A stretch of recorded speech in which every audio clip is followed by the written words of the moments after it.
Vendredi le 4 novembre, bienvenue en prenant votre café. On va partir ça tout de suite en grand.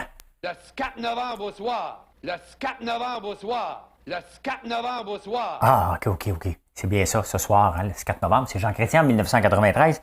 Hey, je vous parle aujourd'hui de Green Labeling. Comment dire de l'alcool dans le sport? Est-ce qu'on devrait permettre ça? L'outsourcing au gouvernement, ils ont de l'argent, eux autres. Il y a de l'argent, lui, hein, Justin Trudeau, il y en a.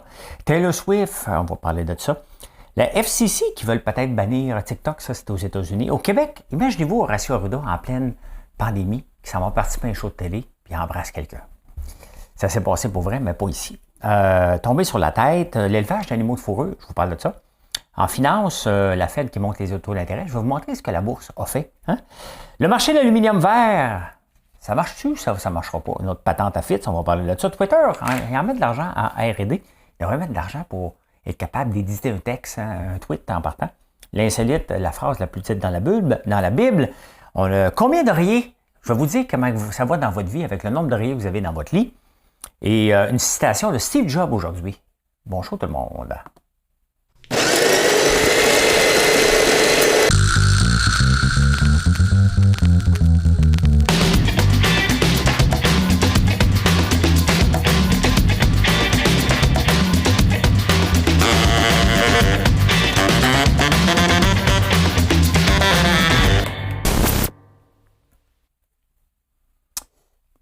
On passe ça. Mesdames et messieurs, 2ELGBTQI+, voici l'énigme du jour. En 1993, Jean Chrétien a effectivement dit cette phrase-là. Le 4 novembre au soir. Le 4 novembre au soir. Le 4 novembre au soir. Mais le 4 novembre 2008, s'est passé un événement majeur aux États-Unis. Qu'est-ce qui s'est passé le 4 novembre 2008 aux États-Unis? Hein? Je vais vous donner la réponse à la fin. On passe ça tout de suite avec les actualités.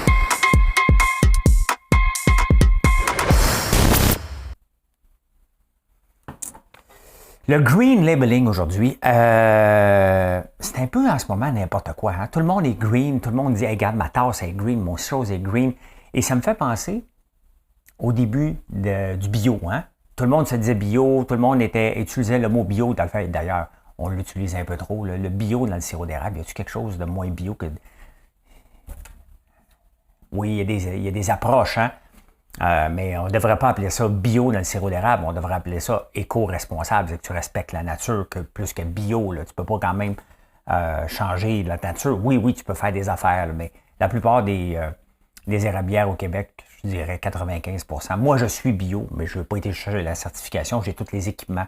Mais le green labeling, ça commence à être sérieusement n'importe quoi et il faut faire attention. C'est pas parce que c'est marqué green, c'est souvent du greenwashing qu'on appelle, autant les fonds mutuels, autant que certaines compagnies qui nous offrent des choses en disant c'est green. Une tasse en bambou, là, j'en vends des tasses en bambou sur mon site, là. OK, c'est en bambou. Ouais, parfait. OK, c'est pas en plastique. Mais quand même, le bambou ne vient pas d'ici. Là. Tu sais, je peux pas vous dire, hey, ça c'est green, il faudrait que je te fasse une tasse en lin qui pousse sur ma terre. Là, je serais probablement éco-responsable et biologique, mais ou en chanvre, il y a quelque chose à faire. Là. Mais il faut que ça soit local. Tu sais, si on veut appeler ça bio, il faut que ça soit local. Il faut arrêter le greenwashing, mais il y a beaucoup, on va en avoir de plus en plus, comme les débuts en bio. Et moi, je vous raconte une anecdote. Ben oui, j'ai une anecdote avec ça. Tiens, on va faire ça de même.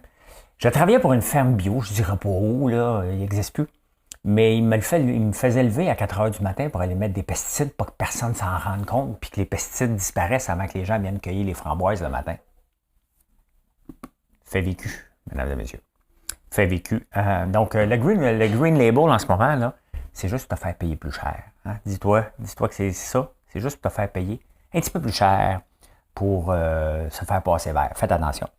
La commandite d'alcool dans les sports, bon, on a avant c'était le centre Molson, là c'est le centre Bell. Mais l'alcool est présent dans tous les sports. Et y a-t-il quelque chose de moins compatible que l'alcool et les sports? Je m'en étais jamais rendu compte, mais en lisant les journaux de la Nouvelle-Zélande, c'est vraiment un mouvement là-bas qui commence à prendre place de dire, bien, si on empêche les cigarettiers de subventionner, peut-être qu'on devrait regarder pour l'alcool dans le sport, ça ne marche pas. Mais imaginez-vous la Formule 1 avec la vodka et tout ça, mais il reste qu'il y a quelque chose d'incompatible. On le sait maintenant que l'alcool donne le cancer. Hein? On peut en prendre modérément, mais si tu en prends trop, tu as des problèmes de santé. Donc, est-ce qu'on doit continuer? C'est sûr que ça va rendre qu'un... Normalement, ça devrait partir de la Californie, ça, puis spreader all around the world. Around the world, we are the children. We are the ones who make a better day, so let's start giving. C'était la chanson contre la faim dans le monde, ça, en 1984 en Éthiopie, pas la famine en Éthiopie. Donc, oui, la commandite dans le sport, ça commence à jaser. La commandite d'alcool dans le sport, ça commence à jaser, que c'est peut-être pas, ça devrait pas être permis. Donc, si on commence à en parler, j'ai comme l'impression que ça peut faire boule de neige, mais finalement, il ne restera plus grand-chose. Qu'est-ce qui va rester pour commanditer? La course de Formule 1 vous est présentée par Pampers. La course de Formule 1 vous est présentée par Tampax. Le centre Tampax. Là, vous faites des jeux de mots qui vous appartiennent, hein? OK. Mais là, on brainstorm, tu sais, quand on donne des idées, là, c'est quoi la tienne? Puis à un moment donné, tu dis non, celle-là, qu'est-ce qu'on fait? C'est ça, hein? C'est ça qu'on va faire avec. Hey, le fédéral, my God, je l'ai marqué en anglais. L'outsourcing au fédéral, ils ont du cash, eux autres. Hein? L'outsourcing a augmenté à 14,6 milliards. Complètement fou. Hein? Le nombre d'employés au fédéral a augmenté de 257 000 à 319 000. C'est complètement hors contrôle. Totalement, mais totalement hors contrôle. C'est comme s'il a dit, hey, écoute bien, notre boss est sur le party, moi, je suis sur le party, moi, avec. Fait que tout le monde, j'ai besoin.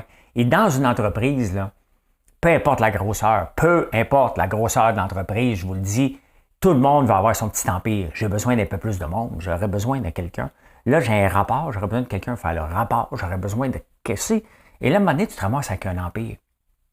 C'est exactement ça. OK? Je l'ai dans ma petite entreprise, ce genre de choses-là. Je l'ai eu dans une immense entreprise qui était à tel cas. Je l'ai eu dans d'autres petites entreprises. À un moment donné, tout le monde grossit. Mais lorsque 257 000 personnes se mettent ensemble pour dire « j'ai besoin de staff, j'arrive pas », puis là, on dit « ah ben oui, c'est vrai, la pression, il faudrait... Hein, on embauche. » Ben c'est ça que ça donne. Puis là, ben, on n'est pas capable de le trouver. Fait qu'on l'embauche. En 1900, t'es un peu maudit que je fais vieux dans ce temps-là. Je suis arrivé ici de 1989 à 1994, le temps que j'ai ma permanence au gouvernement. J'ai travaillé au gouvernement fédéral. Et il avait décidé de couper parce que les employés fédéraux quittaient, puis s'en allaient travailler comme consultant le lendemain matin. Il avait décidé de couper ça. Mais chasser le naturel, il revient au galop. Hein? Mais c'est exactement ça. Hein? C'est exactement ça qui arrive. J'ai pas de bruit de cheval. J'aurais aimé ça, j'ai pas pensé, mais tiens, je vais mettre ce bruit-là. C'est pareil comme un cheval. C'est pareil. Là, imaginez-vous que c'est un cheval qui allait au galop. Hein? Écoutez, en Chine, ça c'est spécial. Le gouvernement a dit aux Chinois, les entrepreneurs, là, les entrepreneurs chinois, là, vous allez arrêter de lire les nouvelles internationales parce qu'ils ne vous aiment pas, mais c'est pas vrai qu'ils vous aiment pas.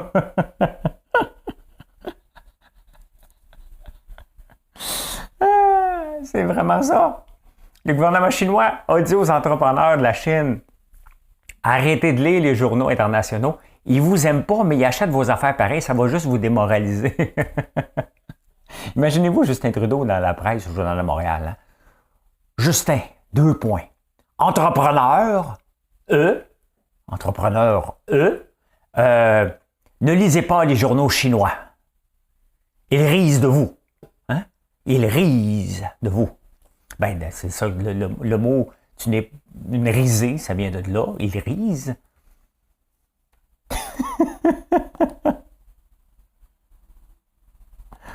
Oh, mes sons ne marchent plus. J'espère que je n'ai pas bousillé à patente. La misère avec mes sons tout à coup. OK, j'ai plus de son pour le restant du show. C'est des choses qui arrivent. Est-ce que ça marche au moins? Ouais, OK, parfait. Bon, écoutez, j'ai trop joué avec ma patente, là, il y a des bugs. Fait que ouais, c'est ça. Hey, Taylor Swift, ça m'a... en attendant. Le 4 novembre au soir. Merci, Jean. Le 4 novembre au soir. Le 4 novembre. Merci, Jean. Merci. Taylor Swift. Billboard. Et le Billboard Hot 100. $100. OK, parfait. On va regarder qu'est-ce qui se passe cette semaine dans le Billboard. J'aimerais ça écouter des chansons. Fait qu'on va regarder ce qui se passe ici. Et on va faire ça. Comme ça. Ah. OK, ben, je vais écouter le numéro 1. OK, ça, c'est en direct, là. OK, je vais écouter Taylor Swift, numéro 1. Numéro 2, ben, c'est encore Taylor Swift. Numéro 3, ben, c'est encore Taylor Swift. Numéro 4, c'est encore Taylor Swift. Numéro 5, on va écouter Taylor Swift. Là, ta blonde, elle dit, mettons, Marilyn, elle me dit, mais oui, mais je t'ai demandé le top 10. Oui, c'est ça. Elle est dans le top 10. Les 10 premières chansons du Billboard, c'est elle. Elle est big en tabarnouche. Hein? Qu'est-ce qui fait que cette dame-là, elle est ultra exceptionnelle? Hein? On ne parle pas d'un peu exceptionnel, c'est ultra top. Les 10 chansons dans le top 10, là. FCC, ça, c'est l'équivalent du CRTC, mettons, aux États-Unis. Regarde encore pour rebannir TikTok sous le prétexte qu'ils prennent nos données personnelles. Hey, regarde, Facebook faisait la même chose. Ils nous demandaient même de faire des check-in dans les restaurants qu'on faisait avec plaisir. Hein? On check-in. C'était je suis là. Ils nous suivent pas à pas. Ils nous donnent, tu sais, ils nous suivaient pas à pas. Pensez-vous que TikTok faisait pas ça? Tim Hortons le fait. Hein? Y a-t-il du danger qui ramasse nos données? On les donne déjà, nos données. On les donne déjà. Moi, ça me fait mourir. Mais vous savez que j'ai tombé sur un rapport il y a quelques semaines sur qui est derrière les gens qui font les plaintes au FCC pour... Et c'est tous des grands qui sont des lobbies de Facebook, de Google, qui montent des bateaux. Les Américains, là, je ne veux pas être complotiste, là, mais ils sont quand même assez champions de s'inventer des histoires pour faire peur au monde, pour tirer d'impact. Parce que là, Facebook n'a plus le contrôle sur TikTok. Google n'a pas le contrôle sur TikTok. Et ils ne sont pas capables de suivre le pace. Hein? Même que Twitter, le plus grand des réseaux, regardez, il y avait un réseau français, BeReal, qui fait des TikTok, des noms. Tu es là en ce moment, c'est comme s'il m'envoyait une notification, je la prends comme ça, puis on continue. Ben, TikTok est arrivé tout de suite. Hein? Facebook ou Instagram auraient pu le copier, parce qu'il n'y a rien de mal à s'inspirer d'une technologie. Et TikTok l'a fait tout de suite. Lui. Ils niaisent pas que la POC sont ultra rapides pour s'adapter au marché, ce que les autres ne sont pas. Donc, qu'est-ce qu'ils font? Ils font des plaintes. Donc, est-ce que TikTok un jour va être banni des États-Unis? Je doute. Mais il y a quand même beaucoup de pression par rapport à ça. Hein? On s'en vient au Québec.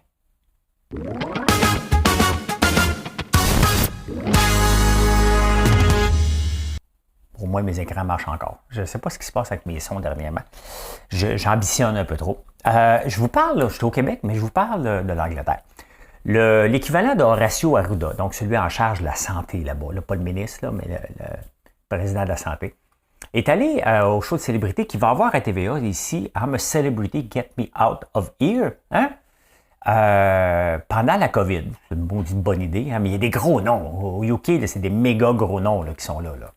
Et mais pendant qu'il était là, il a embrassé quelqu'un. Hein? Sauf que ça vient de sortir et on était dans la pandémie.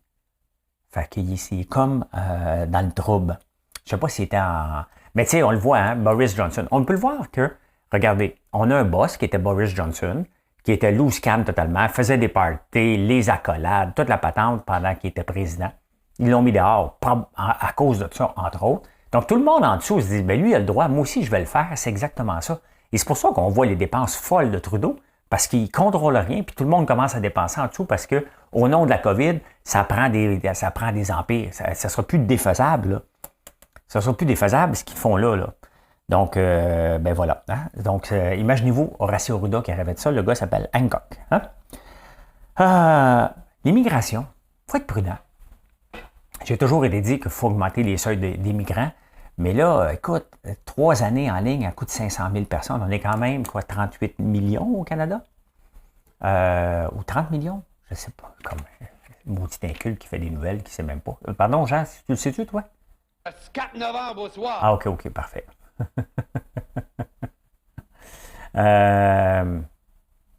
Population. Population. Canada. Au Canada, hein? On est 38,25 millions. C'est quand même énorme d'accueillir 500 millions de plus par année. Hein? Et d'ailleurs, il y a un problème en Ontario. Ils arrivent en Ontario, les anglophones, puis ils se disent, mais oui, mais je vais habiter où? C'est pas achetable. C'est pas achetable. Donc, ils reviennent ici vers le Québec, s'en vont dans les maritimes. Mais 500 000 personnes, là, c'est correct qu'on a besoin de 900 000 nouveaux travailleurs. Mais encore faut-il qu'ils soient qualifiés. Et ces 900 000-là, il faut faire attention, parce que c'est souvent dire, Si j'avais 10 employés de plus, je pourrais les embaucher. Mettons qu'on me demande ça, une statistique. Là. Si j'avais 10 employés de plus, je pourrais les embaucher. OK, parfait. Il manque 10 employés. Mais ça ne marche pas comme ça. Là. Ça ne marche pas comme ça, la vraie vie. Oui, je pourrais peut-être les embaucher, mais là, c'est le temps des fêtes. Est-ce que la business va continuer? Est-ce que la récession qui s'en vient va me frapper? Donc, il faut être prudent quand même, là, parce que, tu sais, il ne faut pas commencer à repenser comme on faisait dans le temps, qu'on va penser que les immigrants viennent voler des jobs. Là. C'était la façon de faire, et c'est pour ça qu'on a bloqué cette mentalité-là. Elle était là, là. Donc, 500 000 par année, ça va être grand, le Canada, c'est quand même énorme. Il faut y aller selon notre capacité à les intégrer au marché du travail. Ça peut prendre 2 ans là, avant qu'ils se trouvent une job. Là. Quand même qu'ils sont qualifiés, là, ça peut prendre jusqu'à 2 ans. 500 000 nouveaux immigrants par année, 1,5 million. Est-ce qu'il va y avoir encore autant d'ouvrages? Parce qu'avoir un taux de chômage est normal. Avoir ce qu'on a là en ce moment, une pénurie de main-d'œuvre, ce n'est pas normal parce qu'on traîne de la patte au point de vue robotisation, bien entendu. Le gouvernement fédéral vient de tirer d'impact des entreprises privées en volant littéralement 35 000 employés pour aller les amener dans l'appareil gouvernemental qui était carrément pas nécessaire. Donc, il faut faire attention. 500 000, il faut être capable de les faire travailler, ces gens-là. Hein? Donc, c'est sûr que ça inquiète. Bien entendu, c'était un sujet de conversation de François Legault. Mais tu sais, admettons que tu es admis. OK, parfait, je m'en vais en Ontario. Rendu ici, tu es libre comme l'air, là. T'en es au Québec. On ne sera pas capable de contrôler 35 000 si on va chercher 500 000. Ils ne débarqueront pas à Vancouver, là. Il n'y a pas de maison, ça coûte trop cher. Toronto coûte trop cher. Donc, ils vont venir dans des places où ça coûte moins cher, tout simplement. Puis dans les campagnes, bien, c'est bien beau, mais il n'y a pas de place pour les habiter, pour qu'ils puissent habiter en campagne. Il faut faire attention. Il faut faire attention à ça. Je ne dis pas de ne pas en avoir. Au contraire, on en a besoin. Il faut ouvrir les valves. Mais il faut aller chercher des gens aussi. Puis je le sais que je vais parler pour ma paroisse. Là, aller chercher des gens aussi qui acceptent de travailler au champ. Là. Pas juste d'avoir des Guatémaltèques qui viennent ici, qui repartent après. Hein? On a le droit d'avoir des gens qui viennent vivre ici, tout simplement avec leur famille, puis qui ont le goût de travailler au champ. Ça aussi, c'est de la main-d'œuvre nécessaire si on veut avoir notre autosuffisance alimentaire.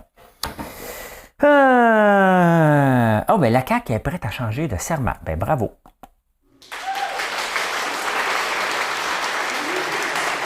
Ils vont pouvoir applaudir à l'Assemblée.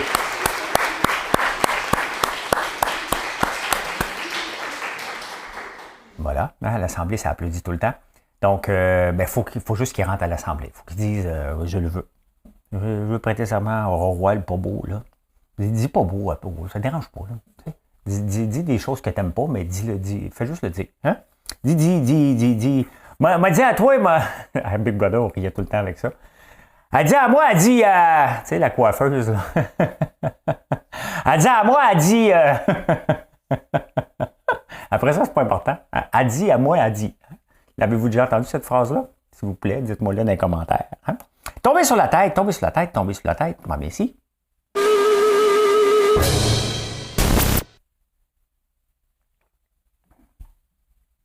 Tomber sous la tête. Quand j'étais jeune, il y avait une ferme de Vison dans la montée Saint-Aubin. Quand vous venez à la campagne, vous passez par là. Il y en avait une autre à Saint-André. Il y avait du chinchilla en Namur. C'était quand même assez populaire. Aujourd'hui, ben, c'est bien entendu que ça a baissé beaucoup. Hein, puis c'est normal. Ça serait mal vu d'avoir un manteau de fourrure aujourd'hui. Là. Mais un peu...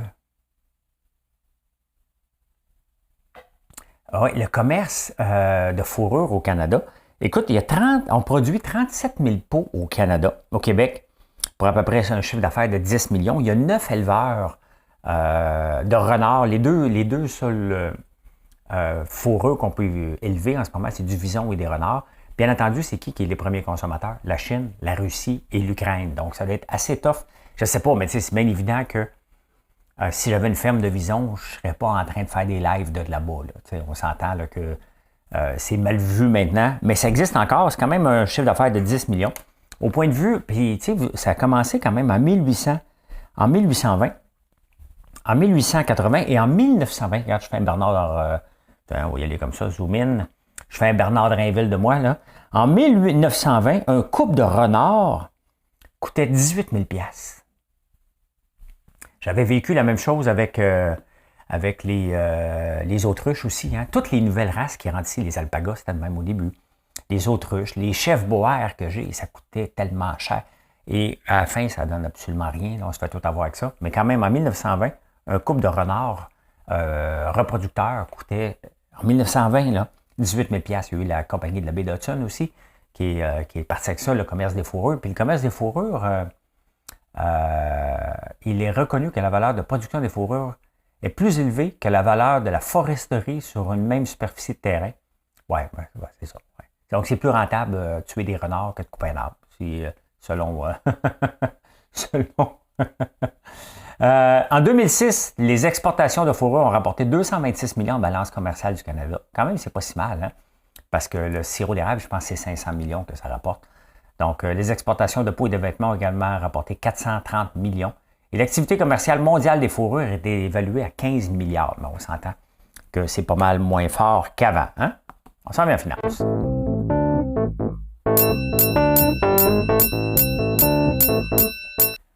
Eh bien, la Fed aux États-Unis, donc la Banque centrale, a décidé d'augmenter son point de base à 0,75, 3,75,4 à peu près.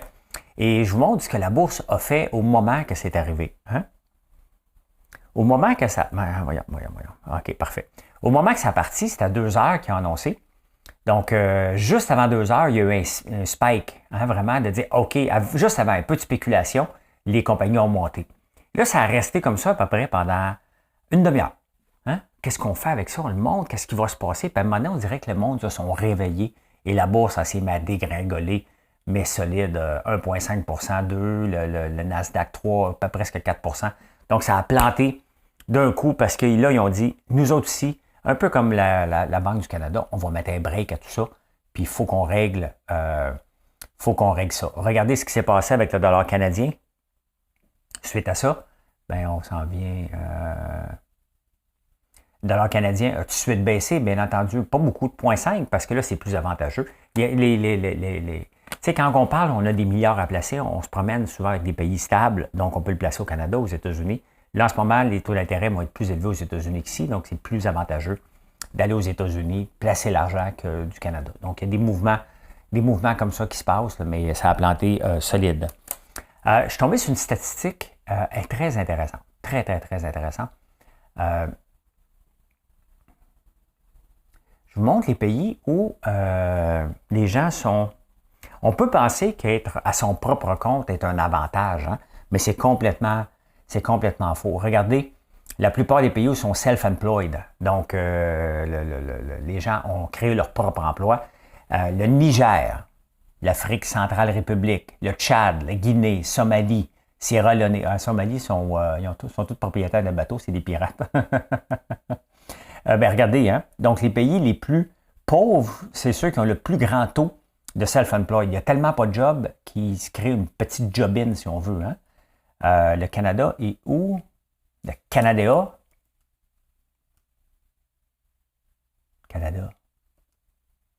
Le Canada, le taux est à 15 %, qui est à peu près la moyenne des pays industrialisés, si on veut.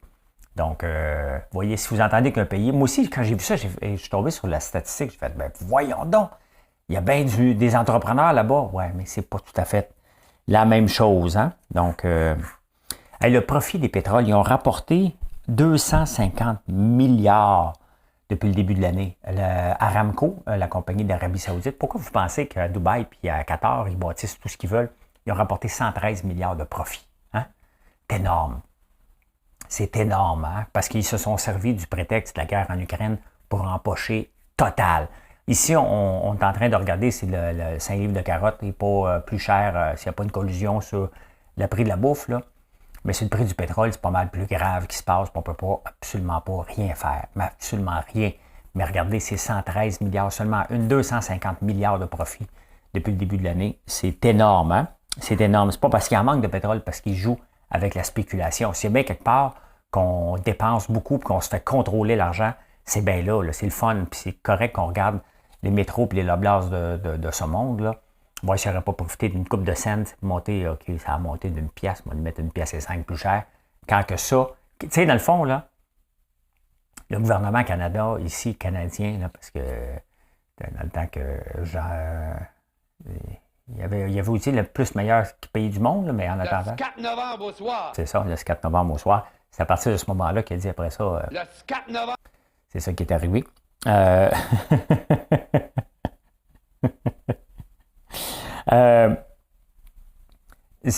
On dépense beaucoup dans notre pétrole et s'il y a quelque chose qu'on est en train de s'appauvrir puis enrichir que quelques petites personnes, c'est bien dans le pétrole.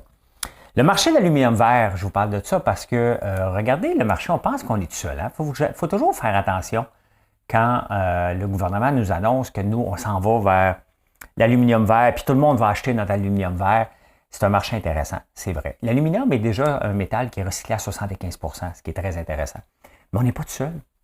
Un des plus grands producteurs de pétrole, d'aluminium, est en Russie. Ils produisent à peu près la même chose que nous autres. Regardez, nous autres, on produit 2900 tonnes. Lui, il va en produire 3600.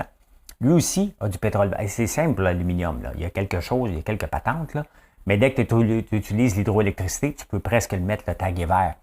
Mais les grands producteurs, c'est la Chine, l'Inde, la Russie et le Canada. Après ça, quand même, surprenant, les United Arab Emirates, l'Australie. Donc, on n'est pas tout seul qui va le mettre vert si les gens sont prêts à payer pour. Il faut faire attention d'investir massivement en pensant. Parce qu'ici, on pense tout le temps, nous, avec l'hydroélectricité, on se donne des droits. C'est la même chose avec. Il faut regarder toujours la C-Série, il faut regarder Théo Taxi. Quand je vous ai parlé hier des batteries électriques, là, que la compagnie British Volt ferme parce qu'ils sont allés trop vite, c'est ce que Théo Taxi a fait. Puis nous, on est prêts à accueillir ces gens-là sous prétexte que on va aller vite, mais il faut faire attention. L'aluminium vert, est-ce qu'il va se vendre beaucoup plus cher? Hein? Les autres pays vont-tu réagir si tout le monde dit OK, parfait, maintenant ça prend l'aluminium vert? Tout simplement ça. Le greenwashing, j'en ai parlé au début du show, il faut faire attention, mais c'est un autre cas ici qu'il faut faire extrêmement attention.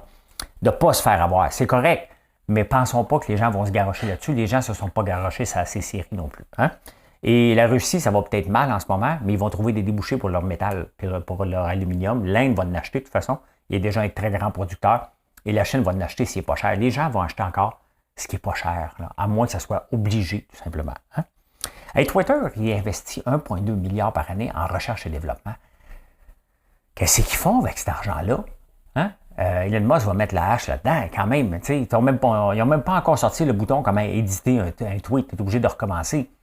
T'sais, juste ça, c'est assez facile. C'est quelque chose qui est facile, c'est ça. Ils ne sont même pas capables de l'avoir. Ils l'ont pour quelques personnes, là, ils commencent à le faire. Pour ceux qui ont des crochets bleus, qui vont payer 8 $ par jour, 8 $ par mois. Mais il a le droit de faire ce qu'il veut, mais c'est certain qu'il faut qu'il mette la hache là-dedans. 1,2 milliard, on n'a presque pas vu d'innovation. Si tu regardes l'innovation, mettons, dans TikTok, et même Facebook qui est arrivé avec les Reels qui essayent le Metaverse, qu'ils travaillent sur quoi? Là, on ne le saura pas parce que c'est plus de nos affaires. C'est plus à la bourse, mais quand même. Hein? Ah, regardez le prix du blé. Le prix du blé, parce que il y avait de la chicane. L'Ukraine et le Moscou avaient décidé de ne plus laisser sortir le blé. Là, ils s'en sont entendus. Regardez le prix du blé qui redescend de 6 %. Il avait monté beaucoup. Il y avait eu un petit spike ici. Et là, bouf, il redescend d'un coup. Vraiment, regardez, on revient très bas. Là, on revient avant. Là, on était au prix exactement avant que la crise en Ukraine commence maintenant. Donc, les récoltes de blé vont bien ici au Canada aussi. Donc voilà, hein, le prix du blé qui descend, c'est parfait ça pour le pain et la baguette française. Ça va aux insolites.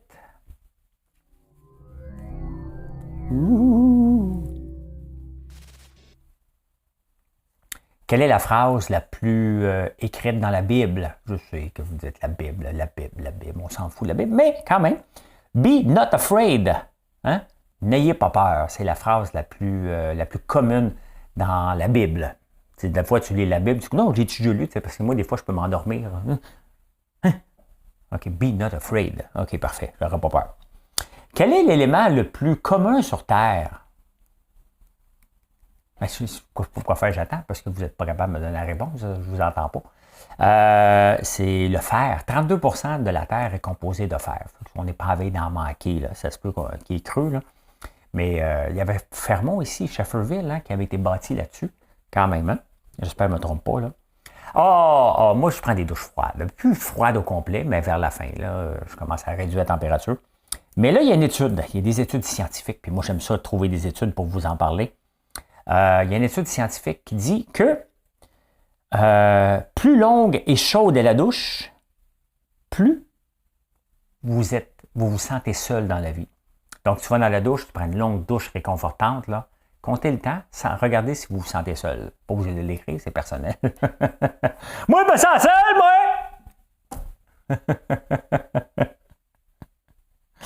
Je veux pas le savoir parce que moi, je suis capable de faire ça dans ma douche. Je pouvais marcher de la gamme, marcher en même temps. Ben, c'est ça. C'est ça qui arrive dans ma douche, c'est ce que je fais. En même temps, ben oui, c'est ça.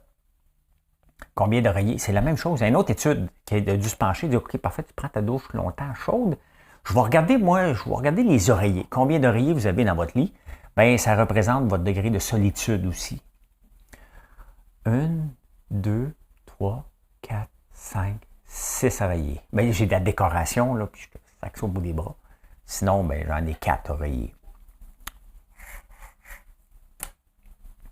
Ah, il y a une place, là, moi j'ai toujours été dans la Lune quand j'étais jeune, hein? Mais ici, c'est pas pire parce qu'on a une Lune. J'étais dans la Lune, je savais laquelle. Mais mettons que j'habitais sur Jupiter, puis mon prof il dit « François, t'es dans la Lune! » Ouais, OK. Laquelle? Il y en a 50. C'est quoi ça?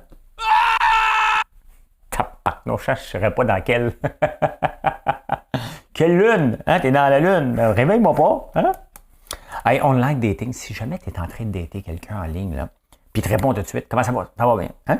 Si la personne te répond rapidement sans poser de questions, comment ça va? Ça va bien. Qu'est-ce que tu fais à soir? Rien. Hein? T'aimes-tu ça des patates? Oui. Ça te répond presque avant, c'est presque de l'intelligence artificielle. Ben, passe à autre chose, elle n'est pas intéressée. Parce qu'à un moment donné, elle devrait te demander, toi, hein? Ou prendre le temps de répondre. Oh, OK, il aime ça les patates. Peut-être qu'il veut savoir si j'aimerais ça être dans un lit de patates pilées. Là, tu sais, il faut aller.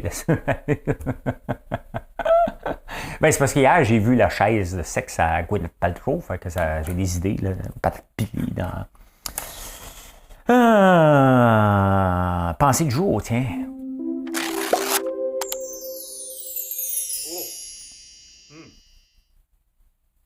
Il était une fois des gens heureux. Faut que je la relise parce qu'elle était trop longue. C'est Steve Jobs. Hein? Je suis convaincu qu'il dit que ce qui sépare à peu près 50% des entrepreneurs qui réussissent de ceux qui ne réussissent pas, c'est la pure persévérance. Hein? Il y a tellement de moments qu'on a le goût de laisser aller dans la croissance d'une entreprise qu'il ne faut même pas les blâmer. Il ne faut même pas se blâmer de vouloir parce que c'est tough. Il y a des matins là, que tu dis, ou l'après-midi, il n'y a pas 2 heures du matin, tu dis, oh, ben non, je taboute, là, tu sais. Puis pourquoi j'ai fait ça? On se pose toujours les questions. Moi-même, je me pose des fois, je me dis, mais tabarnouche, hein? Il y a tellement de travail que tu dis, pourquoi que j'ai fait ça? Mais tu continues, hein? Mais c'est ça qui fait la différence entre ceux qui vont réussir énormément, ceux qui vont abandonner. La ligne est mince, parce que ça, I don't blame them. It's really tough and consumes your life. Donc, c'est tough parce que ça prend toute ta vie. Si c'est une famille, tu es dans les premiers jours de ta compagnie, c'est encore plus dur parce que tu essaies de trouver du temps, de balancer. Tu es toujours en chicane interne avec ta tête. Donc, ben voilà. Hein, si tu n'as pas beaucoup de passion pour réussir, des chances que tu peux survivre, tu ne passeras pas au travers par la persévérance, tout simplement. Tu as besoin d'être persévérant. Ça tombe bien parce que je n'ai pas grand talent dans la vie. Mais celle-là, je suis assez boqué. Hein? C'est ça que je dois dire. Boqué, c'est ça que je dois dire. Eh bien, c'est l'heure de la réponse à l'énigme du jour. Mesdames et messieurs, 2ELGBTQI+, voici l'énigme du jour. Eh bien, le 4 novembre 2008, l'événement majeur, puis c'est pas un petit événement, c'est l'élection de Barack Obama. Barack Obama est rentré au pouvoir le 4 novembre 2008. Et c'était pas cette journée-là, là, c'était pas la même année. Là. Le 4 novembre au soir. Le 4 novembre au soir. C'est ça, lui, c'était en 1993. C'est l'avoir dans la tête toute la journée. Barack Obama, c'est en 2008. Et c'est le premier président noir, hein, je pense. Oui. Mais quand même, hein, moi, je l'ai aimé comme président. On l'aime encore. Tout un bonhomme. Ben voilà. Voilà comment j'ai vu les actualités de cette belle journée. Le 4 novembre, j'espère que vous avez apprécié. Je vous souhaite une belle journée. Venez nous voir sur françoislambert.one. Plus en plus de gens d'entreprises qui nous choisissent pour les cadeaux. Ben merci pour ça. Et si vous voyez un point de vente, ben vous savez ce que vous voulez faire. Tu prends tout, tu l'amènes au comptoir, tu prends une photo, tu me l'envoies et tu te dis merci François.